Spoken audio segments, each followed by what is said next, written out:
No smoke, sober mom, baby at your breast. Healthy baby on his back, keep him lightly dressed. Not too soft a bed, watch the cords and gaps. Keep the covers off his head for your nights and naps. That's the Safe Sleep 7 bed sharing song. I know I'm not a singer, but I did my best. So for this video, I feel like we should start with the bed, since that's really what the video is about. So other than the doll, my bed has one quilt, one sheet. This is a California king-size bed and 2 pillows.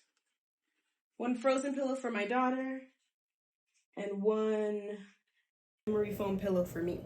I want to go over the C position, which is used in co-sleeping with my baby. Hopefully she will cooperate. Okay, so, all right, baby, let's cooperate with mama. Yeah? No? Okay, so the C position is putting your knees up. Ooh. I wouldn't usually lay on a pillow. I would usually lay on my arm, and I would usually hold my arm up, or come here, baby, or I would hold my arm on this side of the baby. That is when she was younger and she couldn't move like this, and she wouldn't be able to roll, so she would stay basically, oh Lord, inside of the C position, close to where I would breastfeed her. Baby, you're not making this easy. I always made sure that the sheets were taut right now, since I don't have any kids under 1, not so big of a deal. But that's a simple setup. Very mindful of a very new baby. Except make sure that the sheets are pulled tight. They came loose last night. Anyway, so that is the setup. I sleep alone. So when she was younger, it was usually me and her. Sometimes me, her, and her sister, which I had to sleep between the 2 of them because Ocean is 4, and she would roll. I mean, she wouldn't roll on her and suffocate her, but she would roll on her and she would still be too big. So I didn't let that happen, and I slept in the middle of them, and I always kept the C position. Hi, my name is Dr. Chandra Smallwood. I'm a mom, pharmacist, anxiety coach, and I wanted to do a video on co-sleeping because a lot of women have anxiety about co-sleeping. I know I had anxiety when my kids were just born. Well, what was I gonna do? So I co-slept with both of them, but I attempted to not with both of them. So Ocean, the 4-year-old, she was born when COVID started. She was in a crib probably by 6 months. I did co-sleep with her. I did use this.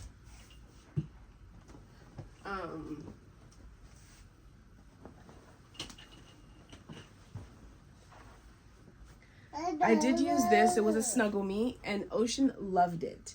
And I only use this because you're only allowed to use, well, kids are not supposed to sleep in this. They're not supposed to sleep in this, so I'm not going to recommend it or anything. But when they lay in the middle, it pulls the insides, like in the middle, and then it leaves there's a gap on, when she turns her head, there's a gap on each side. But they can only, you're only allowed to let them lay on their back in these. They're supposed to only lay on their back in playtime, up until they're able to turn around. Because once they can turn over, they can't really turn back over. So she only used this till about 3 months, and that's when she started turning, and I swaddled her. She loved to be swaddled. Swaddled in the Snuggle Me. It was amazing. She loved it.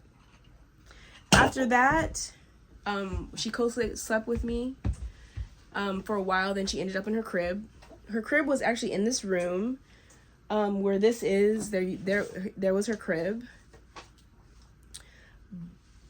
And that was great. There was also a bed in there, kind of like it is now. Like now there's a bed. Bless you, sweets. Now there's a bed, but this bed is for the girls to share when Zuri gets older. So I would, when she would cry, I would come out of my room, come get her from her crib, and then we would lay on the bed together for the rest of the night. It was probably like 2 a.m. then. So probably for like 4 hours. And then I'd wake up and get ready for work.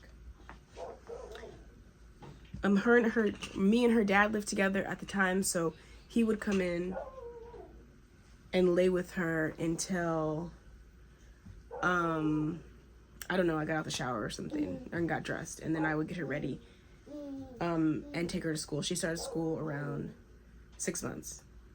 Yeah, so that's usually what would happen. Now the crib is still in my room for Zuri. Zuri is 13 months. So across from my bed is her crib. And she falls asleep every night in her crib. She goes to sleep oh good Lord. She goes to sleep every night in her crib. But she'll usually wake up at least once. And I'll bring her into the bed. I started putting her in her crib. I probably started putting her in her crib when she was about between 3 and 5 months old. I don't remember. Hey, baby. Hey. So I wanted a side sleeper for a bassinet because with Ocean, I had the 4 moms bassinet that rocks back and forth.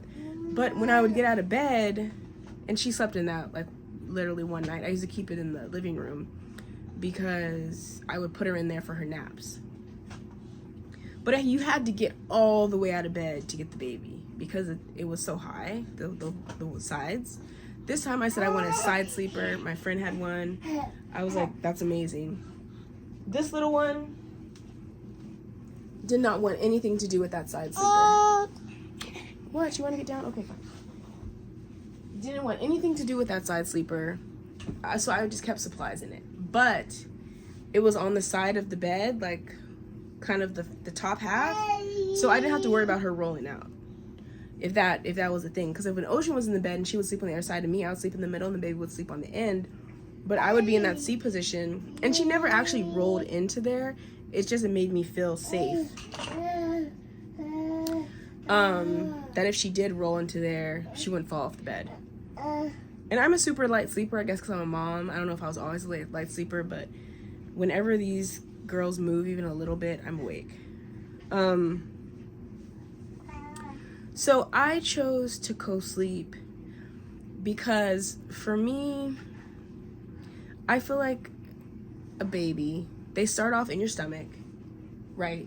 It's you and her, or you and him. They're never alone. They know you're there. They hear your heartbeat. They hear your voice. They smell you. All of that. Like from the time they come out of the womb, it is the two of you. I just can't take that away from my child. I just cannot take that away from my child that quickly. Like, how can I expect them to just be alone and be happy? Like, I would be frightened. We would all be frightened.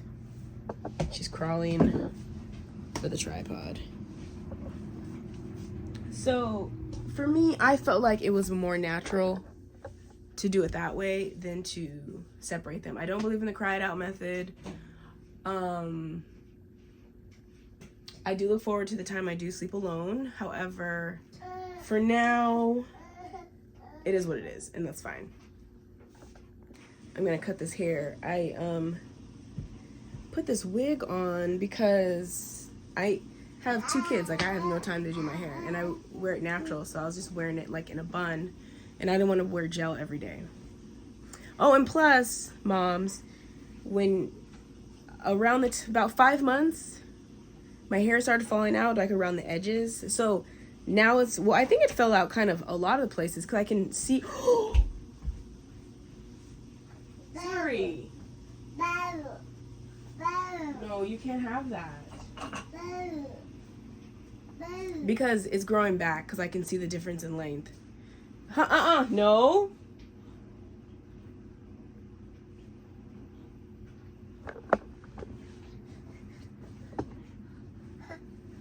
Zuri.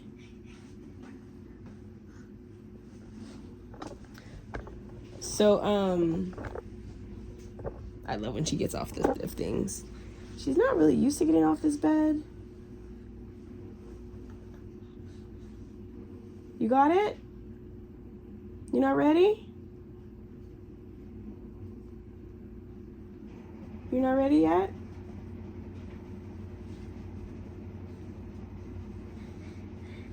Come on, I'll help you. She grabbed my hand. I got you. I'm not gonna let you fall. I got you. See, it's not that far down anyway, huh? Now can I have my pinky back? Can I have my pinky back? Okay, thank you. Ooh, you okay? The washing machine is running. Oh, so yeah, so the hair is growing back. I love to wear braids. If you see me before, I wear braids all the time. That's my go-to. But it was too much pulling on the hairs growing back, so I'm gonna not have braids for about a year. So back with co-sleeping. History, co-sleeping. Mothers have been co-sleeping since the beginning of time. It provides warmth, nutrition, because they're breastfeeding, that keeps them close to the boobs. It also provides protection from outside predators. So, you know, if you're a mom somewhere that's not, you know, I don't know. If you're a mom, maybe you're out in the wilderness, who knows where you are. You want to protect your child. That's like your number one priority. So where's better protection than with you? So to me, yeah, it was the most natural method. I like that better than not co-sleeping. Because I feel like if you don't co-sleep, there has to be some kind of cry it out. I know people do taking care of babies, and they really like that. I've never tried it. I honestly didn't want to pay for it. So I don't know, maybe that was a good option, but both of my kids are here and they're wonderful. And I want to talk about why I feel like co-sleeping was my choice. I'm not even going to say why it was the right choice or best choice or I made a mistake. I'm not going to say any of that. I'm just going to weigh the pros and cons, and I want you to decide for yourself what is right for you. First, there's the Safe Sleep 7. Hopefully I can remember all these. 1, no smoking. 2, sober, no alcohol or other drugs. 3, breastfed baby. 4, the baby was full term and is healthy. 5, nothing, a well thought out bed, like a plain, clear bed. Kick out the pets, no stuffed animals, no lots of pillows, none of the frilly stuff, off, gone. You don't need multiple blankets, none of that, done, gone. The C method, making sure that you're protecting the baby. Oh my God, aren't these the cutest?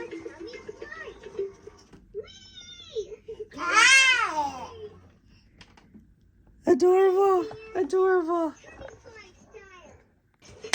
The baby is on the back, laid on his or her back.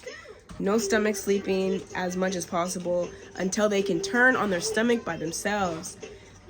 When Ocean first turned on her stomach, she kept her head directly in the mattress and we just like stared at her. I mean, she was fine, but I felt like she couldn't breathe and it freaked me out. But if they can turn onto their stomach, then they can turn back over. So at that point, they're on their own.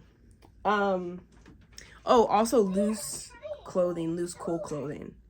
The room for the baby is between 68 and 72 degrees Fahrenheit. So I always keep it cool. It should always be cool just in case.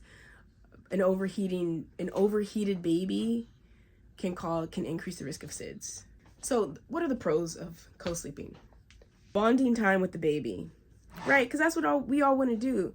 Like the first year is really a lot of getting to know the baby getting to know us, them learning to trust us, and all of that. You know, it's recommended that we do not let the baby cry for the first year so they can form a secure attachment style, as well as allows them to know, hey, mom and dad or whoever is going to be there for me, and I can trust these folks. Easier nighttime feedings and comfort for the baby, obviously, because they're right here by your boob. And then they're more comfortable than being alone. We're humans, we really don't like to sleep alone. I feel like I had improved sleep. And I think we both did. Because neither of my babies really had any problem sleeping through the night. Ocean, as a toddler, like people would say, oh, my toddler was up playing. That was never her. And Zuri now, she'll wake up a couple of times. I may give her some water. I used to give her milk, but now I only give her water because I'm not getting up in the middle of the night to get some milk. And I'll usually end up sleeping 7 hours, 8 hours even sometimes, really depending on when I go to sleep, because sometimes I'll stay up. I gotta show my baby because even though she's mad at me because she's tired, so. Okay, so you know those nightgowns that they make for 0 to 6 months? This baby is 100 percentile of height. Look at this nightgown. You know how I used to go to the feet? It goes over her diaper. But they've just been so great. And she doesn't really like to be hot. So, and the arms still fit her perfect, even though she's a big old baby. Okay, let's go to sleep. Some other pros of co-sleeping that I love is just feeling the warmth and the skin and smelling the baby. Like, that baby smell only lasts for so long, and their skin is so soft and so warm, except their very sharp toenails, which can kind of slice you in the middle of the night. But other than that, it's just like the best feeling to just like have them cuddled up with you. I mean, I don't know what else to say. The cons of co-sleeping. My first con of co-sleeping is sometimes I am extremely tired and I wish I slept alone. Because the babies sleep 95% of the time through the most of the night, but there is always that 5% where she's a little crazy, trying to climb up the bed. She's like crawling around the bed, she's climbing up the backboard, she's laughing, she's hitting her sister who's sleeping. Sometimes that happens and I'm like, whoa, but that doesn't happen that often.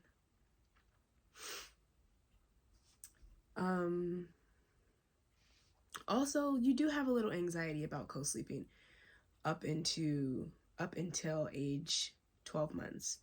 I mean, you do have some anxiety and fear about potential suffocation no matter what you do. It's still in the back of your mind, just like anything. If your child's gone, you think in the back of your mind, oh, there could be something can happen to them. They're not in my care. There's things you can't, kind of account for. There's things that you can't do everything. I do feel that from all the different things I've read, like if you read about SIDS is like this mysterious thing that happens to babies. They said, like, people ask questions like, if you witness your baby going through SIDS, could you stop it? And no, you can't stop it. Like, there's nothing you can do. So that makes me feel like these babies were already not thriving enough to live, and that's why they had SIDS. Sudden infant death syndrome. Because, I mean, if you can't stop it, then that has to be something more internal. It's not like they're choking on a blanket. I get that, of course, when they're young, they can't really move their arms very well, their legs very well. They can't really, they don't have the hand-eye coordination to move the cover, and they just start rolling around.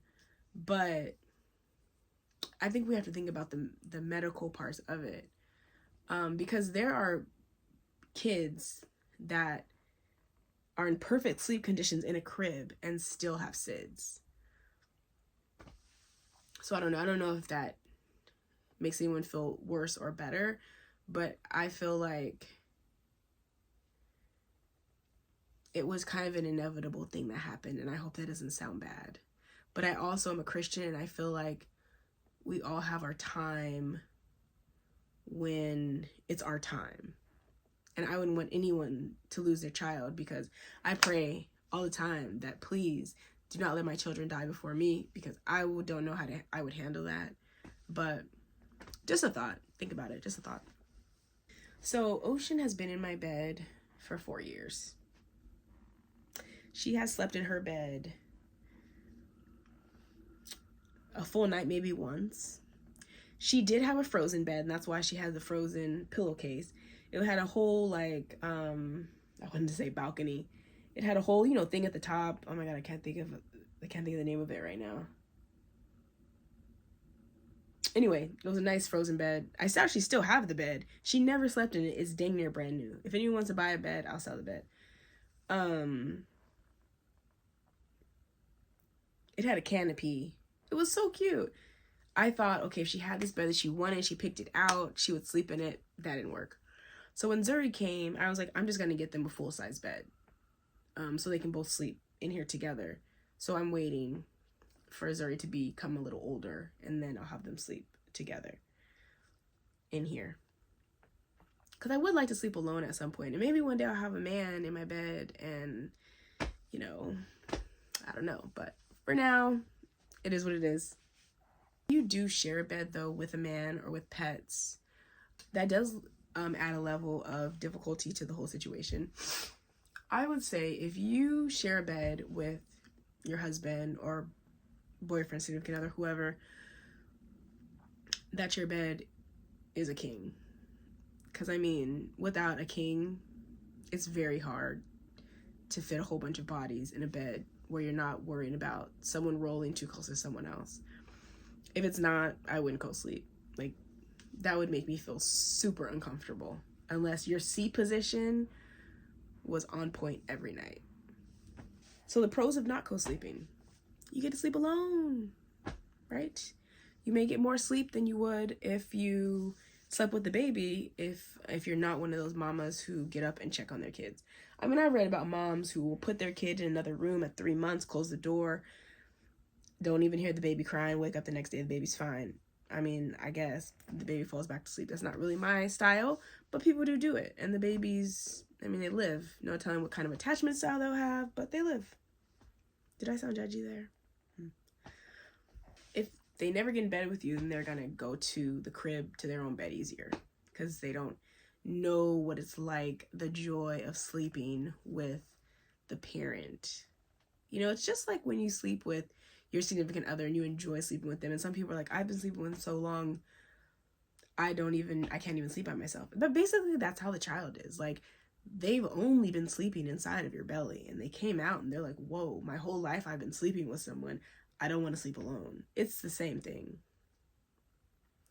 So if you want them to get out of your bed soon, I feel like if I was married and had a husband, I don't know, it depends. Because I guess when you get married, you're not as intimate, I guess.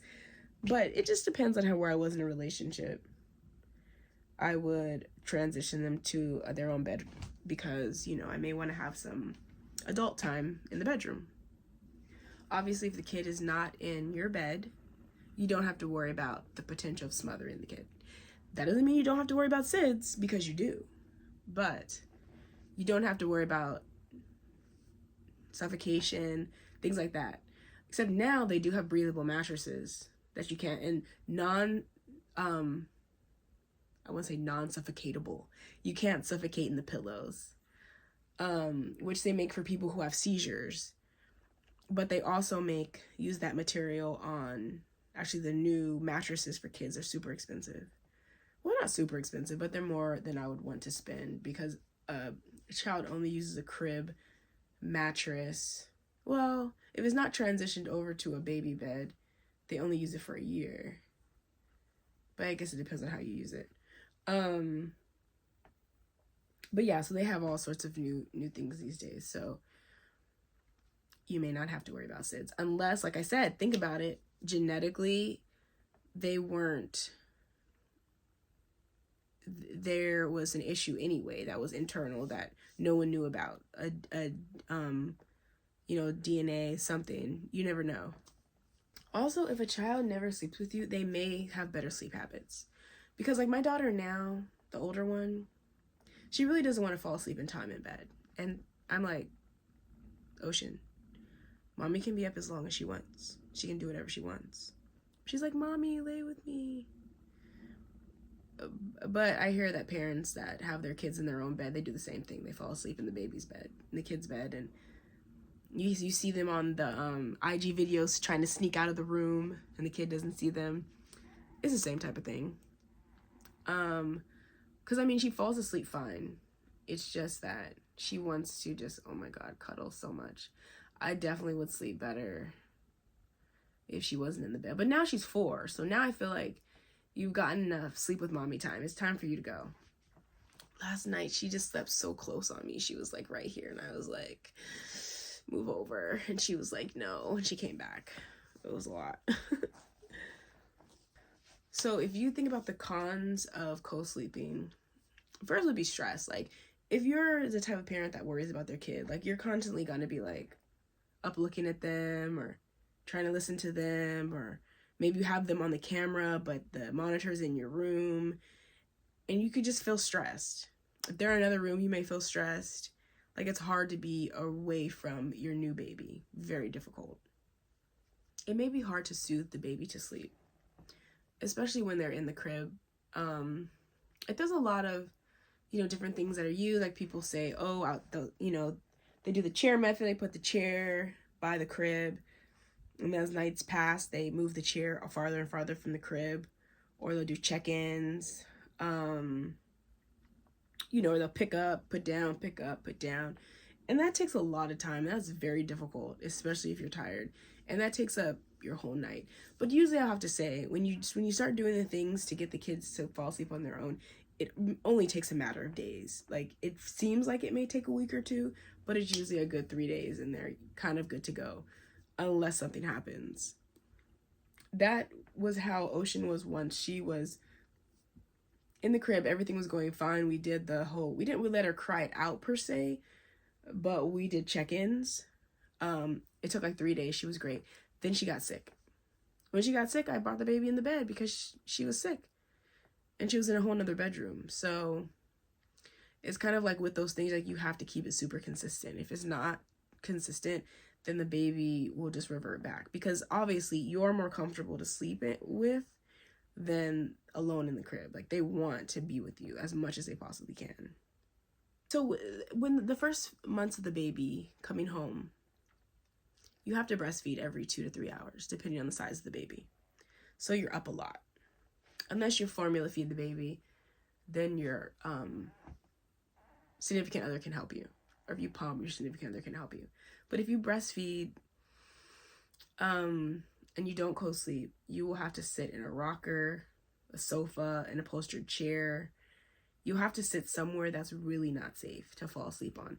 And I'm telling you, it's insanely difficult to not fall asleep. Because the times when I had to, especially if you don't know how to take care of a baby, like when Ocean was born, I didn't know what to do with her. The first 2 nights I had sleep exhaustion because I just stared at her like the whole night. I didn't know what to do. I was so scared. She went to sleep in like one of those like bouncer things, like the kind of like lay at an angle, because I didn't know what to do with her and I was so scared. And I just kind of like stayed there. And then I woke her up. I set an alarm. I woke her up. I don't think I fell asleep. I think I watched the Real Wives of Atlanta, like all the seasons, because I had never seen it before, and it was COVID, and so you couldn't go anywhere anyway. And yeah, that was a hard time for me because I was like, what do I do with this baby? Thank goodness my mom and my dad, they came to stay with me for 2 weeks. A couple days later, but I wasn't gonna have them see her at first because it was the pandemic and I was trying to keep her safe, and I was like, I can't do this by myself. Well, her dad was here, but if you're a mom, you know what that means. Basically, you can't do this by yourself. Sorry, dads, you're helpful, but it's not the same as us having our mom there.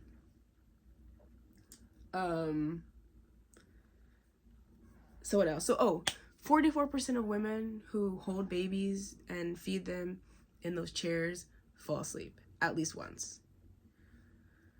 You know, which is, and that's a lot of cases where you hear about kids suffocating. They fall between cushions, chairs, your arms go limp, you get tired, and they're not on a flat sleeping surface. Like if you're in the C position, your arms are already rested, like you're rested, laying down in a safe, clear space. The kid is on their back. They're not just falling into a couch or something, because how long does it take to suffocate? It doesn't take long. So that's just something to think about. Like if you're going to be up doing that, like you need a sure way to stay awake, or you're taking turns with someone, something like that, to get a night nurse potentially.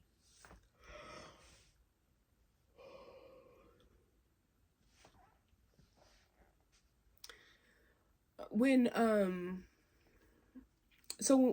Ocean was maybe 1.5, 2, we moved into an apartment because the house, I was renovating this house. We moved into an apartment. Me and her dad broke up. I moved back to the house. And we still shared her 50-50, like we do now.